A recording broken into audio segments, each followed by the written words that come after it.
मित्रों नमस्कार। हम अपनी भगवद गीता की विवेचना की बात आगे ले चलेंगे आज, लेकिन इससे पहले एक थोड़ा सा विषयांतर करते हुए मैं वह दृश्य आपके सम्मुख उपस्थित करना चाहती हूँ। दृश्य ये है कि भगवद गीता का समय जब आया तो युद्ध की परिस्थिति है। एक ओर कौरवों की सेना है, बड़ी विशाल सेना जिसे 11 अक्षौहिणी बताया जाता है, और दूसरी तरफ पांडवों की सेना है, थोड़ी छोटी सेना जिसे 7 अक्षौहिणी बताया जाता है। और दोनों ओर बड़े बड़े वीर योद्धा हैं और पांडवों की सेना लड़ रही है, इस लड़ाई के लिए प्रस्तुत हुई है।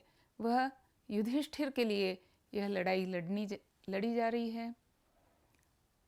वह युधिष्ठिर के लिए यह लड़ाई लड़ी जा रही है कि युधिष्ठिर को वह राज्य वापस दोबारा प्राप्त हो, जो राज्य उसने द्यूत में खो दिया था और छल कपट के कारण खो दिया था।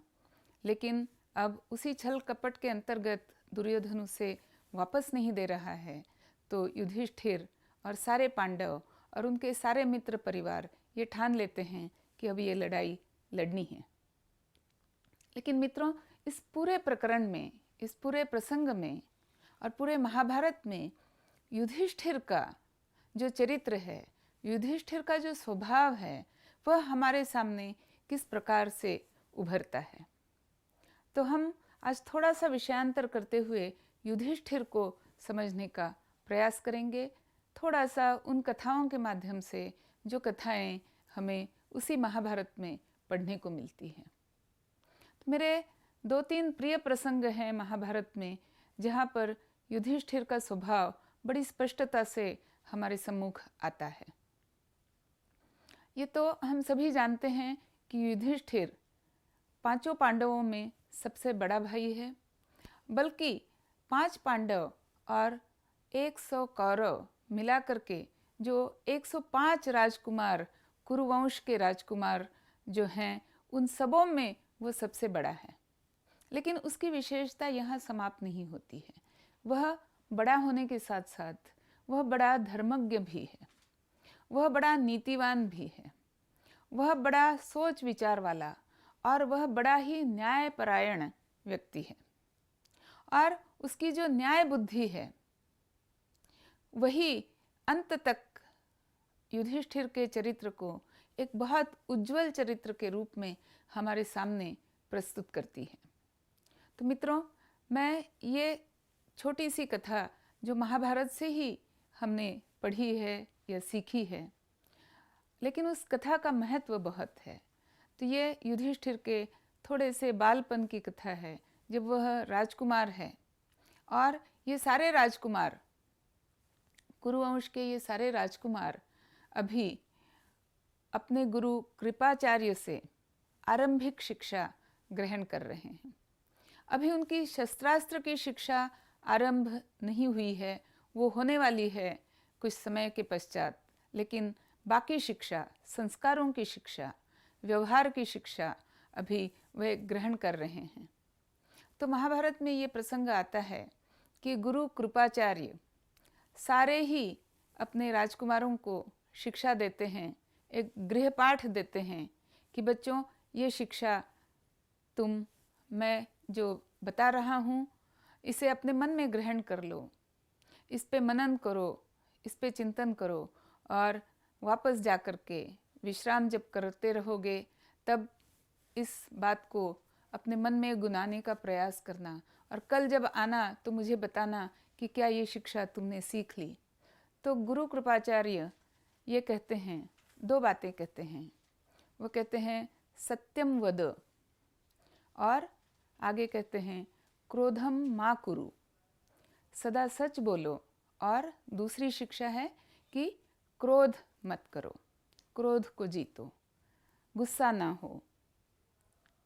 और कृपाचार्य सारे शिष्यों से कहते हैं बस आज की पढ़ाई खत्म, अब जाओ, और कल जब तुम वापस आना तो मुझे बताना कि तुमने ये शिक्षा सीखी या नहीं सीखी, ग्रहण की या नहीं ग्रहण की।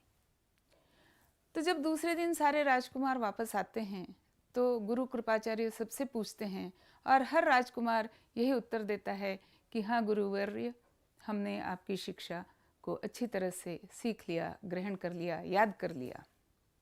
जब युधिष्ठिर से पूछा जाता है कि युधिष्ठिर, क्या तुमने इन दोनों शिक्षाओं को ग्रहण कर लिया, तो युधिष्ठिर कहता है कि गुरुजी, मैंने पहली बात तो समझ ली और उसे ग्रहण कर लिया कि सत्यम वद, सदा सच बोलो, इस बात को मैंने पकड़ लिया। लेकिन जो दूसरी बात आपने कही है कि क्रोधम मा कुरु, क्रोध ना करो, मुझे नहीं पता कि मैं उसे सीख पाया हूँ या नहीं, मुझे नहीं पता कि मैं उसे ग्रहण कर पाया हूँ या नहीं। तो इसलिए आज के लिए मुझे यही कहना पड़ेगा कि मैंने अभी तक आपकी दी हुई शिक्षा को ग्रहण नहीं किया है। तो गुरु कृपाचार्य ने कहा, कोई बात नहीं, आज फिर से प्रयास करना और कल आकर के मुझे बताना कि क्या तुमने यह शिक्षा ग्रहण की। तो दूसरे दिन जब फिर वही प्रसंग आता है और युधिष्ठिर फिर से कृपाचार्य को बताते हैं कि गुरुजी, वह पहला पाठ याद है, मुझे समझ में आ गया है कि सत्यम वद, लेकिन जो दूसरा पाठ है वह अभी भी मुझे नहीं पता कि क्या मैंने उसे ग्रहण कर लिया है, क्या मैंने उसे समझ लिया है। तो इसलिए आज भी आपके प्रश्न का उत्तर मैं यही देना चाहूँगा कि वह दूसरा पाठ जो है क्रोधम मा कुरु, वह मुझे अभी तक समझ में नहीं आया। तो कृपाचार्य ने कहा, कोई बात नहीं, तुम फिर से प्रयास करो और कल हम फिर इस बात की चर्चा करेंगे। तो इस तरह से कई दिन बीतते गए और हर दिन युधिष्ठिर यही उत्तर लेकर के कृपाचार्य को बताता था या उनके सम्मुख होता था कि गुरुजी, अभी तक ये क्रोधम मा कुरु वाली शिक्षा मैंने नहीं सीखी है। तो एक दिन ऐसा हुआ, जब कई दिन बीत गए तो कृपाचार्य को बड़ा क्रोध आ गया और उन्होंने युधिष्ठिर को बड़ी डांट लगाई और कहा, इतनी सीधी सी बात, इतनी छोटी सी बात जो बाकी सारे राजकुमार ना जाने कब के सीख चुके, और इतनी छोटी सी बात को, 3 शब्दों की तो बात है, क्रोधम मा कुरु, बस इतनी छोटी सी बात को सीखने में तुम इतनी देर लगा रहे हो, कैसे हो तुम राजकुमार, कैसे तुम राज्य करने वाले हो। और इस प्रकार बहुत प्रकार से कृपाचार्य ने बड़ी जोर से डांट और फटकार युधिष्ठिर को लगाई और युधिष्ठिर बड़े शांत भाव से सारी डांट को, सारी फटकार को सुनते रहे। और जब कृपाचार्य ने अपनी सारी बातें कह ली, अपना सारा गुस्सा, जो सारा उबाल था उनके अंदर, वो सारा जब प्रकट कर दिया और जब उनकी सारी बातें समाप्त हो गई और जब वे चुप हो गए, जब वे रुक गए, तो युधिष्ठिर ने कहा, गुरुजी, हाथ जोड़कर कहा, गुरुजी, मुझे ऐसा लगता है कि अब मुझे यह शिक्षा समझ में आ गई। क्यों? कि आपने इतनी बातें मेरे से कही, इतना आपने मुझे डांटा, इतने मेरे ऊपर लांछन लगाए, इतना मुझे नासमझ कहा, लेकिन फिर भी मुझे क्रोध नहीं आया, अंदर से मैं शांत रहा, मैं क्रोधित नहीं हुआ। तो गुरुजी, अब मैं समझता हूँ कि मैंने अब इस बात को सीख लिया है कि क्रोधम मा कुरु का अर्थ क्या होता है। तो गुरुजी, जब तक मैं इस परिस्थिति में नहीं था कि लोग मुझे कुछ कहते और फिर मैं ये समझता कि मैंने क्रोध किया है या ना किया है, जब तक मैं उस बात से आश्वस्त नहीं था, तब तक मैं आपको कैसे कहता कि गुरुजी, मैंने ये पाठ सीख लिया है। लेकिन आज जब आपने इतनी सारी बातें कही, तब मैं समझ गया कि तब भी मेरे अंदर क्रोध उत्पन्न नहीं हुआ और मैं शांत भाव से आपकी बातों को सुन पाया, आपकी बातों को मैं सह पाया।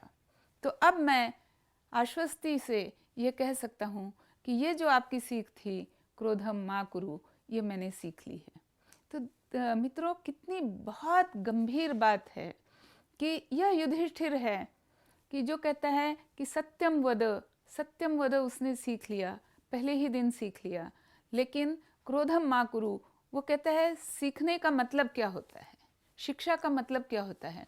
और ये एक बहुत गंभीर बात मैं आपके सामने भी रखना चाहती हूँ कि हम भी स्कूल में गए, हमने भी कई बातें पढ़ी और हम भी आज बच्चों को स्कूल में जाते हुए देखते हैं, हम बच्चों को कई बातें स्कूल में पढ़ते हुए देखते हैं, लेकिन हम कब अपने बच्चों को ये बताते हैं कि बेटे या बेटी, जब तुम आचरण में किसी बात को उतारो तभी वह शिक्षा सिद्ध होती है, तभी वह शिक्षा फलदायी होती है।